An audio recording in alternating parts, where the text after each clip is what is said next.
one of the teams I've picked as a dark horse is Washington. And the reason I like it, they replaced everybody. So every single, there is no like, hey, this is my office. Well, this is my region. The whole, owner down, it's all new. They're the one team I look at and think, there's no like tribal, It's not clicky. There's no clicks. Nobody knows where to sit at the lunch table. That's right. Everybody's new to the school. They just stand up and eat their lunch. So that's my team that I'm like, and they got rid of people that were really struggling. They didn't replace legends. Sure. Is there a team? Okay, so that's all Colin really says about the Washington Commanders there. And then they kind of go on and start talking about completely different teams.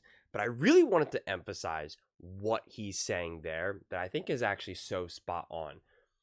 And it's why I have such an issue when people want to constantly use the history of a team as a frame of reference of what they're going to continue to do. Now, when it's the same coaches, same GM, same owners, same even players for that matter, then that's understandable to kind of use some of that. Although it has to be within reason. When people want to say, oh, this is what the Cowboys have been doing, since the 2000s or whatever, it's like that, that only matters so much. It's different quarterback, different everything.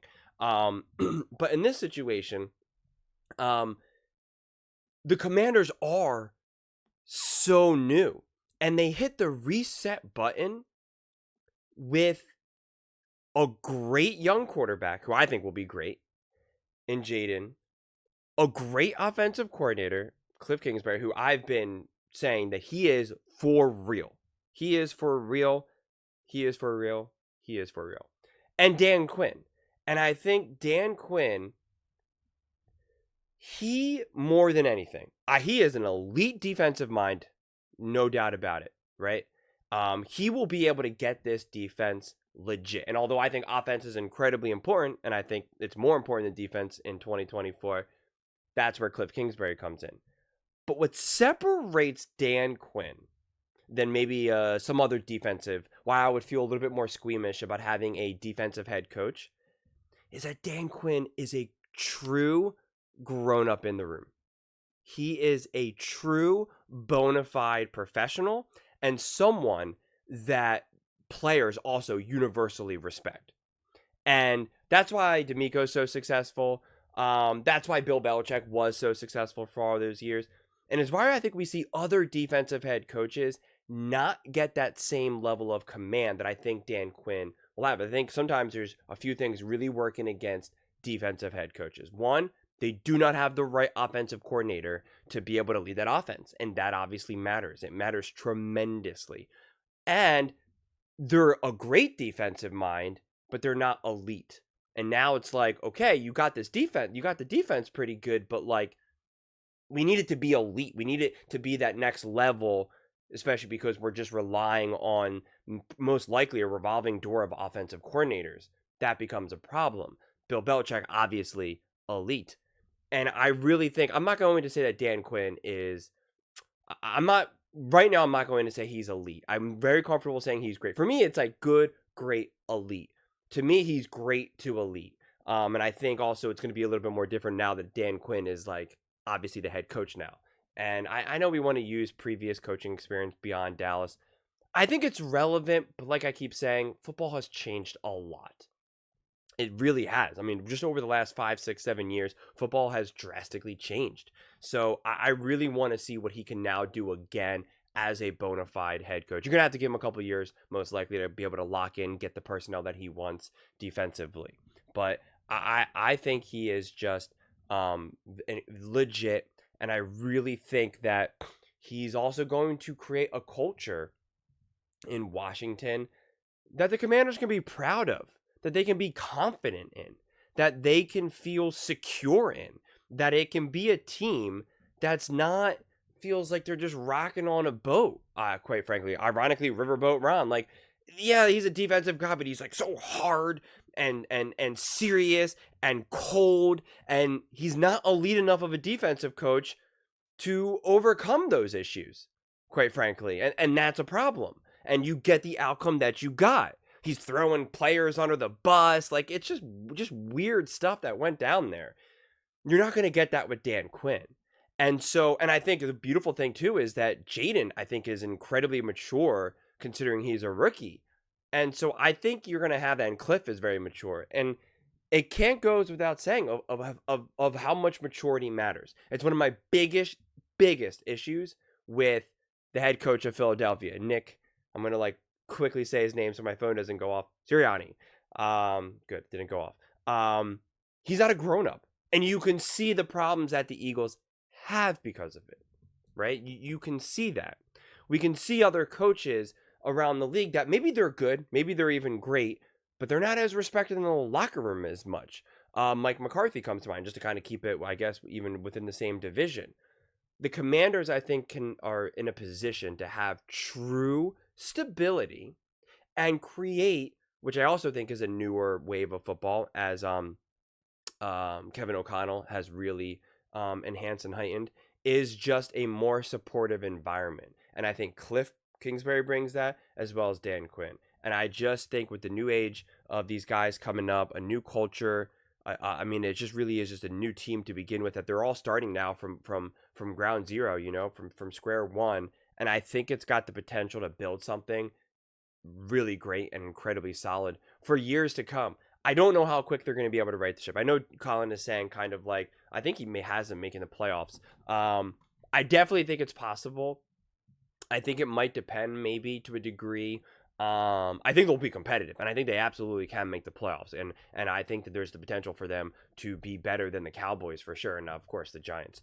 I think for the Commanders to be able to make the playoffs, there probably needs to be a couple things. Maybe the Eagles aren't as good as maybe a lot of people think they are, which I'm sure the Commanders would be very happy about that. But also you need it to be an onslaught in the with the Packers, the Vikings, the Bears, and the Lions. They need to beat each other up. They need to split a lot of those games, because I think that division is insane, and I think you could potentially have 3 teams go make it to the playoffs from that division, which would then, I think, hurt the Commanders. I would personally be shocked. Sorry, Commanders fans. I would be very surprised if the Commanders win the division. I think you're going for a wild card personally. I mean, that would be quite the turnaround. The only way that happens is if Jaden ends up truly becoming like a top 3 quarterback, which I think is potentially possible over the next few years, but I don't think it's going to happen in his rookie year. And I just don't know if there's just, if the roster is even there for that. Or the Eagles are just really in trouble. There's a couple injuries. I mean, because like I said, you can definitely beat Dallas. So, who knows? Maybe Philly's really not that good. Maybe Sirianni continues to just fumble this all. Jalen Hurts was a one-season wonder. And it's like, yeah, then maybe they can win the division. I just think that's a little bit less likely, personally. So then it's just you're going to have to see what's going on in some of these other divisions for the wild card. And, I think the best bet would be the Chicago Bears, because I also think that they're going to make the playoffs. And I think it would be the Packers and the Lions. But if the Vikings can also step up as well, no easy wins. It's just, they just keep splitting with each other. They keep beating each other up. They can't rack up these wins, and you're not going to have a second place team that's also going to rack up a ton of wins. But now and then they're going to, take over a wild card spot. So it's going to be ultra competitive. I think that's the one thing that, probably the biggest thing going against the Commanders of being able to capture some early playoff success, or at least reaching the playoffs, is that it's just so ultra competitive this season. I think it's going to be incredibly tight. And that was the luxury of some of these other teams last year that were able to get into the playoffs. It's how Tampa was able to get into the playoffs, because you have so many of these other teams were kind of falling apart or a disaster.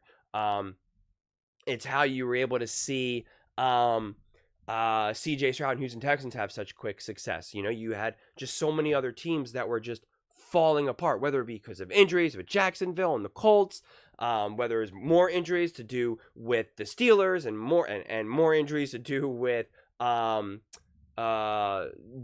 Bengals. Like, it was just like teams that could have normally been in the playoffs, like Joe Burrow and the Cincinnati Bengals, were suddenly not now. So it just really opened the door for these other teams to kind of have, I don't want to say misleading success, because I definitely don't think the Texans are pretenders, but it just kind of, the path was there for them. I don't think that path will be as clear. And so really why I'm bringing this up is that people keep using the Houston Texans as a frame of reference of how quick things can turn around. And I think one, that team was sneaky good. They were just better than people realized. CJ Stroud ended up being a slam dunk, obviously, with a draft pick, as well as just the way how the season unfolded with some of these other teams and how their individual seasons unfolded. It just, the path was there for them.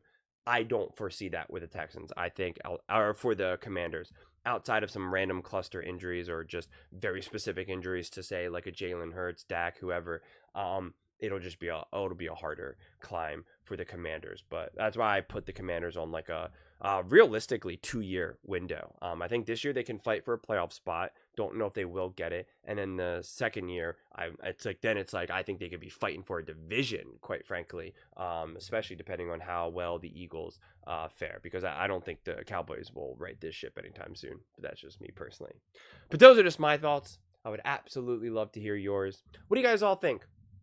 Do you think that do you agree with Colin that the Washington Commanders are a dark horse team, that they've just made so many changes going into this season that they can be for real, and they can be for real quickly? Let me know in the comments below. I read every single comment, so whether you agree with me or disagree with me, either way, let's get in some discussions, let's get in some fights, but ultimately, let's just have some fun. And please do consider subscribing. We are building an amazing community here, and I would absolutely love to see you part of it. I want to build something that we all genuinely feel connected to, something that we're really excited to be part of. I think we're well on our way to doing it. And please don't forget to give this video a thumbs up, as it really does help with the visibility and the algorithm. Thank you so much, and see you next time.